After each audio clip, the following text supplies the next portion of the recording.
Hi Joseph, how are you? Good. Good. I'm Mary. I'll be working with you from now on. I understand that you were waiting a long time at reception, waiting for me, and I'm sorry. I really appreciate your patience. And now that we're together, I can learn a little bit more about you, you can learn about me, and we can move on from there. Just to get started, I want to explain confidentiality. I'm sure you've heard it a million times before, but everything you say here will be kept between you and I, unless it's of harmful or legal nature to you or someone else. Then I'm legally obligated to report that.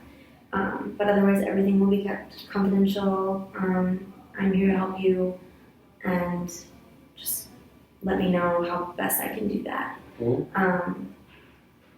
We don't have a lot of time today, so I'd really like to use this time to get to know you from you. I've read over some of your case notes, but I'd like to hear your part of the story, hear what you think is most important, and what you'd like to get out of this session, first and foremost.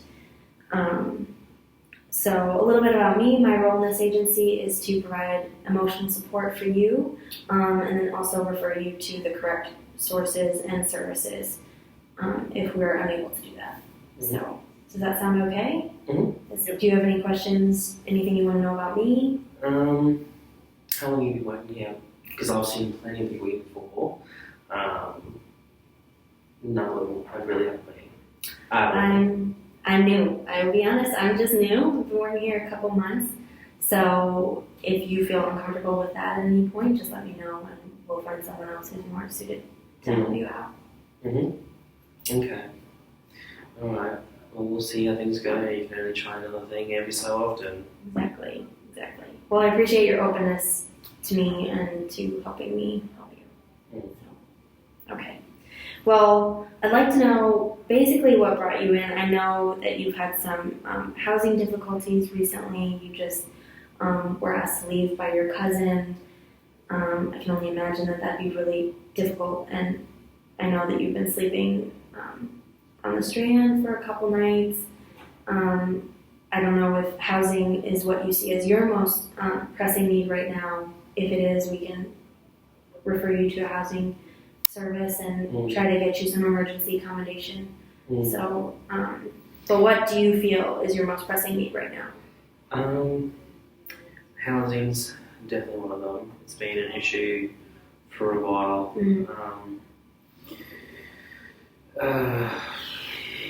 I feel a little isolated.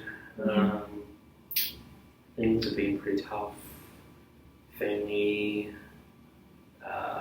ex-relationships. It's had a bit of a bigger impact on my mental health state.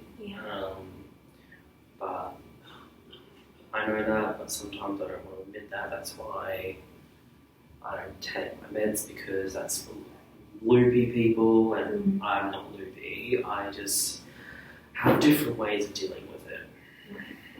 And there is a stigma associated with mental health and mental illness and taking medication, which there shouldn't be, because there's no reason that somebody shouldn't be able to take the medication that helps them feel better.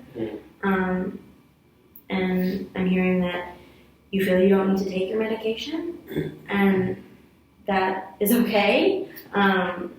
Do you feel that more specific counseling would be helpful for you to manage your symptoms, or? Look, I don't know. As I said, I've been to plenty of these things before. Not much helped me. To me, it just seems that they put me in a too hard basket. And just pushed me on. I was getting somewhere for a while with this one lady, and then, she got up the duff and decided to go on maternity leave, so she was gone, and then I got put with this douche who was straight out of uni, said he was a UP psych, and he knew this, that, and the other, and well, he just screwed me over, so... Okay. So it sounds like there hasn't been a whole lot of consistency. One, in housing, there hasn't been a lot of stability, is what I'm hearing, in your situation and experiences or your care. So I would like to work with you to provide more of a consistent care and help. So are you open to that? I'm hoping. I am. I mean, like, yeah, I'm not gonna lie, it's a shit time I'm in. Yeah. And I know that. But it's hard. When, you know, you've had a real rough time, not even your family wants to help you. Yeah.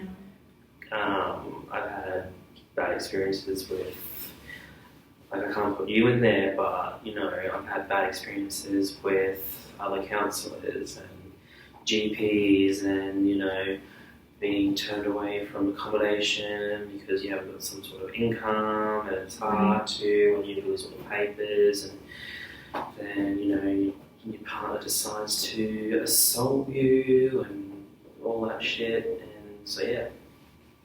Yeah, it sounds like you are really having a hard time. And it sounds like you've kind of given up hope. And there's a little sense of hopelessness in there. But I'd like to help restore some of your hope. And with accommodation, I'm more than willing to make that phone call for you, go with you to the service, and ensure that things are actually happening and following through. Because it sounds like people have kind of just been like, okay, here's the phone number, here's the address, you go and help yourself. When in reality, when these things are happening, there's not always the drive, or especially when there's power dynamic, there's some struggle in actually pushing for what you need. And when we're having a hard time, it's harder to actually be assertive with our needs. So I would be more than willing to come with you and try to help get the actual ball rolling. Well, that's the first step. No one has done that, so new technique. I love it. Let's see if it works. So I'm glad. What else? I know that you have a history of sexual assault, and there was an attempt at assault a few nights ago. How would you like to go about that? Do you want to press charges? I know in the past you have not. So if you'd like to, I would be willing to help you do that as well. I don't know. I mean, at the same time, like, I've already got stigma against me for my sexual orientation, let alone that, so I would just like to keep that to myself and sort out other things first. Okay, that's totally fine.